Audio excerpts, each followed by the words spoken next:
إن الله وملائكته يصلون على النبي يا أيها الذين آمنوا صلوا عليه وسلموا تسليما. اللهم صل على سيدنا محمد وعلى آل محمد.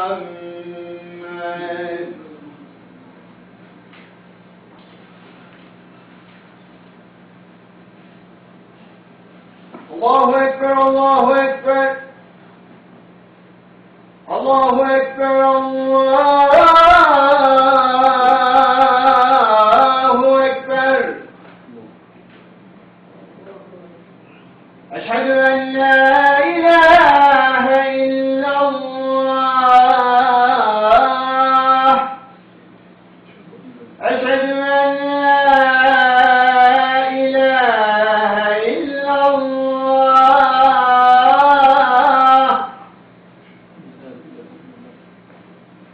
أشهد أن محمدا رسول الله.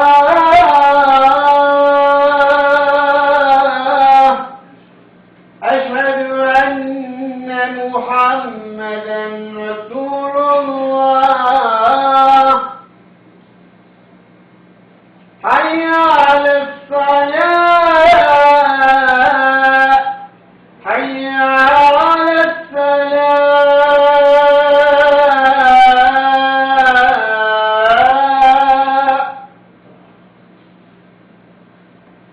حي على الفلاح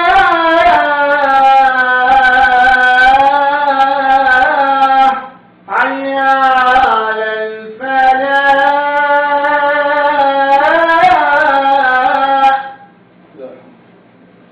الله أكبر الله أكبر. لا إله إلا الله.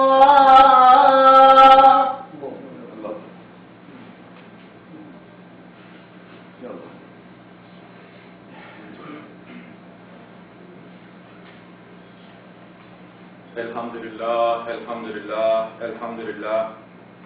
Estağfurullah, estağfurullah, estağfurullah. El-azim ellezî la ilahe illâhu el-hayyul kayyum. Ve atûbü ileyh vesselevt-tevbete vel-mağfirete vel-hidâyete. İnnehu huve-tevvâbur rahîm. Ve'afu annâ ya kerîm. Ve'afu annâ ya kerîm. Ve'afu annâ ya kerîm. Vakfir lana bi fadlike ya Rahman ya Rahim. Ya Meliku, ya Kuddusu, ya Hafızı ya Allah. El-evveli Allah, el-ahire Allah.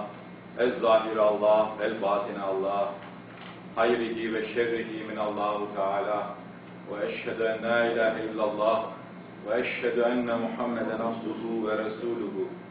Esselatu vesselamu aleyke ya Resulallah. Esselatu vesselamu aleyke ya Habiballah.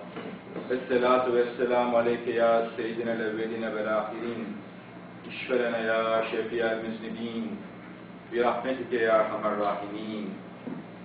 Kâlallahu Teala fi kitab-el kerim. Euzu billahi mineşşeytanirracim. Bismillahirrahmanirrahim. Ve alleme Ademe el-esmâ kulleha thumme aradahum alel melâiketi ve kâle enbiyûni bi esmâi hâulâi in kuntum sâdıkîn. Allah Ta'ala says in our holy book, and He taught Adam the nature of all things. Then He placed them before the angels and said, tell me the nature of these if you are right.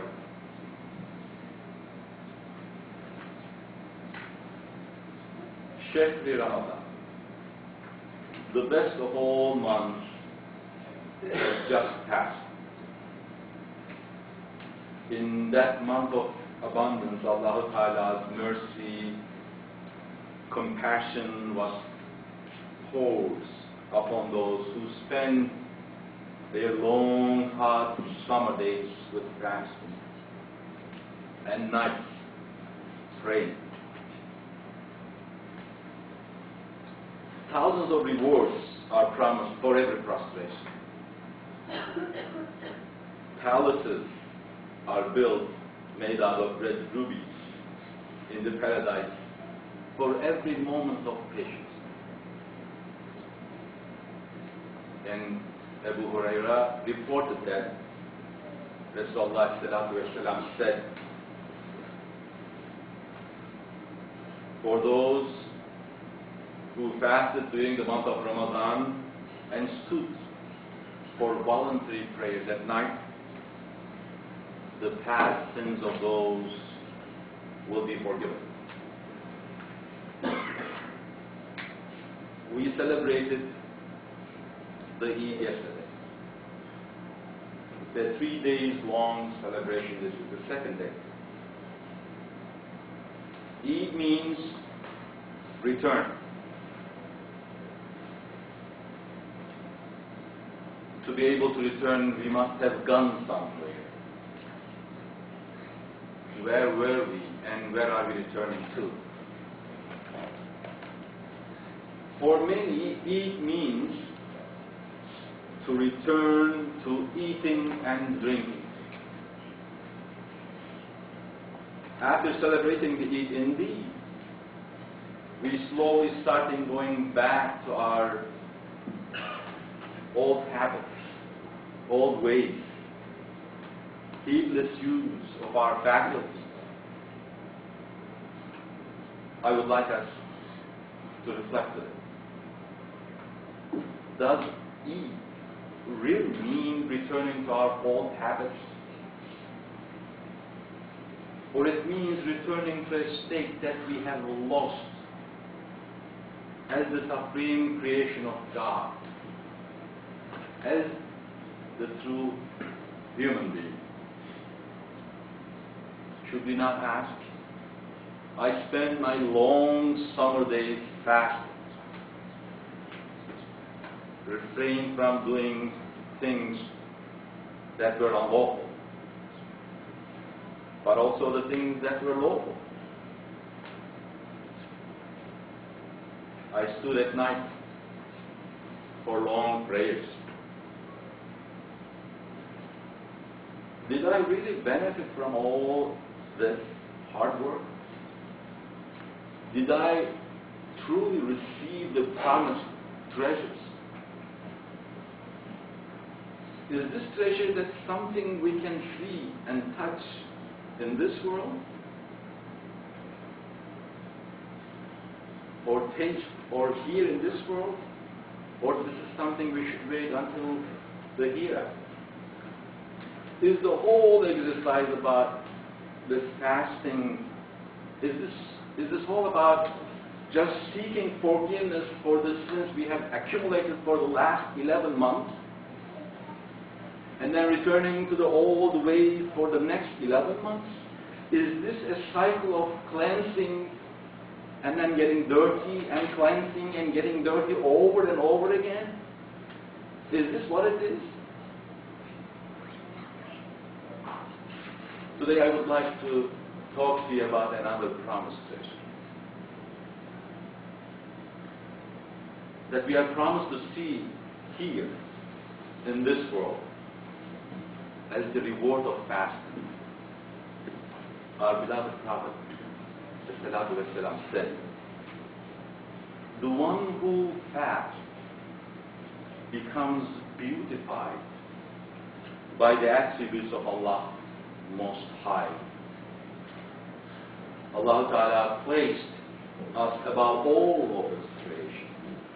He placed us even above angels. He made us His supreme creation for a reason. What was the reason? What is the reason He honored us with all these beautiful attributes?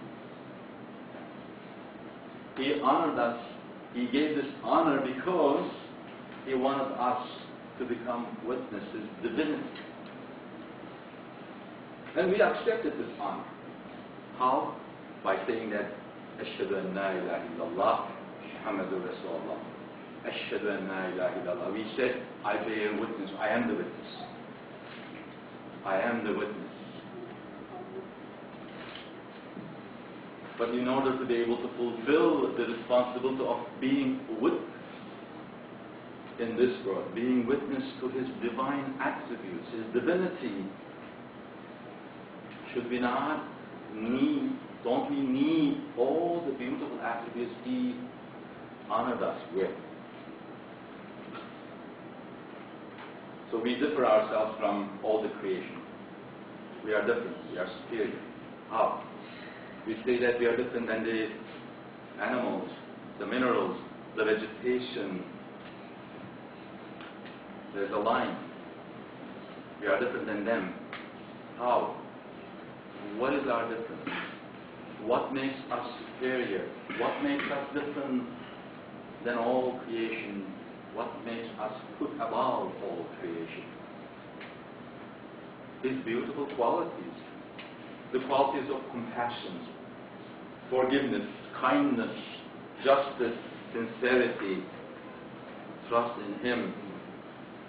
The qualities of feeling united with the divine order. This is the line between becoming a human being and not.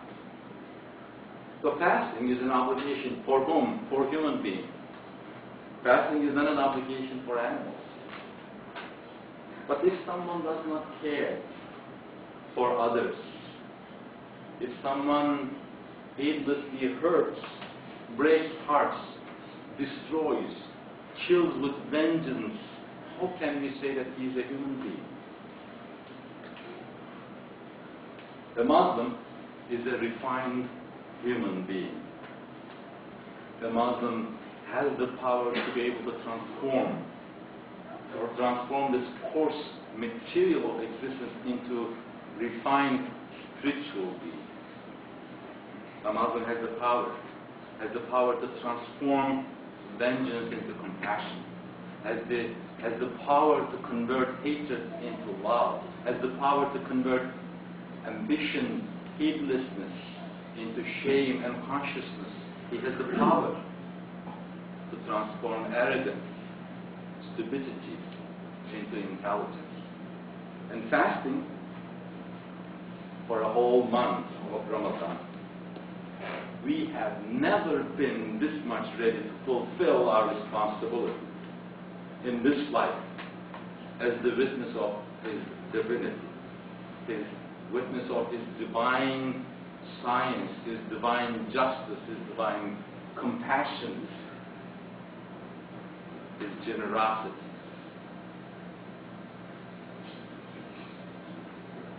Allow me to repeat a story that I must have told before, which I thought very relevant to what we have been talking today. Is the story of that compassionate old man who left to his lazy sons a land. And just before he died, he said that, I'm leaving you a land, and there's a hidden treasure in this land, full of diamonds, red rubies. It's buried. You should find that treasure. You know, for the lazy sons who never liked to work, who never wanted to have hard work, this was a great opportunity. They would find the treasure and will not have to work again for life. They started digging every inch of this land. They started working, starting from dawn until sunset, with the hope that they would find this hidden treasure. They ate less, they slept less. They worked hard. finally, there wasn't any more space left in the field that was not dug, that was not threaded. They gave up. They gave up looking for the treasure. They sat on a hill and started looking at this fertile land, all dug up. And they started thinking. And finally, one of them realized that this land was never prepared this much for planting. It was never this ready for cultivation, for producing crops. The soil was never this much ready for harvesting after planting. They were lazy, but they were intelligent. They were not stupid. They took the next step and started planting the seeds to this fertile land. It didn't take them long to realize that their father really left them a treasure. Indeed, they were looking at a treasure. The land was very fertile, and they harvested thousands of times more than they had invested on this. They started harvesting crops years after years.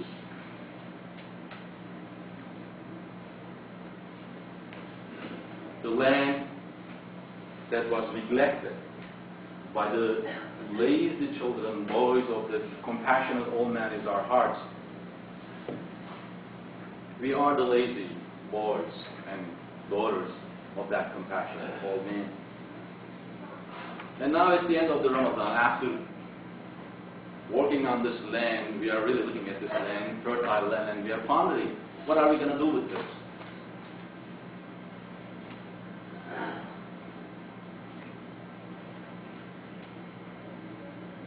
My humble recommendation is, this is the time to plant it.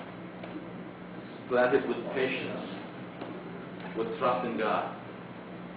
Water it with compassion, with love. Because if we cannot do it now, the problem is that we will start. We will be under attack for the next 11 months. Our faculties will be under constant attack. And we will start using our tongues, our ears, our eyes heedlessly. And we are going to receive all the dust and the dirt into our hearts. And the field that we prepared for this whole month is going to be again difficult to plant.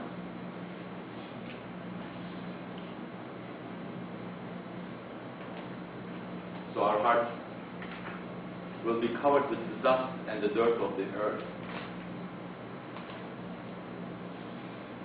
All the preparation that we have done for this 30 days will be wasted unless the seed that we plant now is rooted deep in our hearts.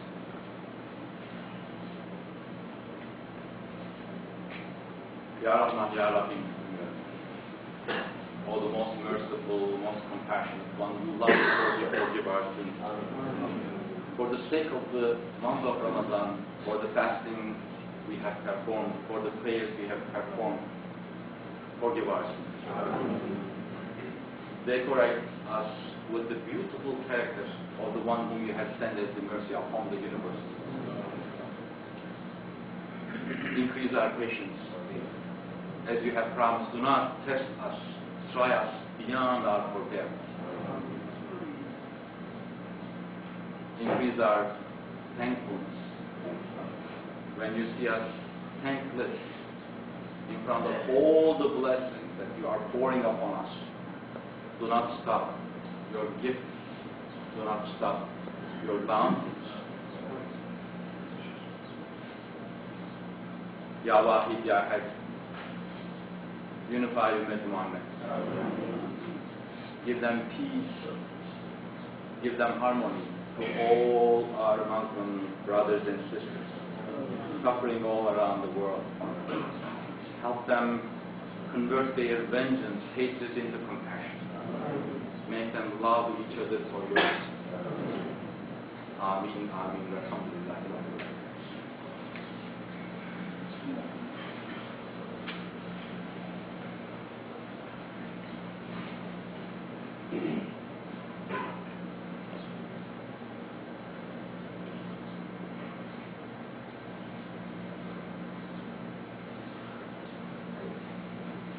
Elhamdülillah, elhamdülillah, elhamdülillah. Allahümme salli ala seyyidina Muhammedin maktelefel melavan ve ta'akabel asaran ve kerrel cezizan ve stakbelel fergadan ve belik ve ruhat ve Allah'a ehli beytihi mine tahiyyata ve selam ve barek ve sellem aleyhi kethiren kethiren kethiren ve sallallahu ala seyyidina Muhammedin ve ala cemil enbiyayı vel murselin vel evliyayı ve salihin ve ala melaiketike vel mukarrabin ve ala ali taatike ecmain. Amin, amin. Velhamdülillahi Rabbil alemin.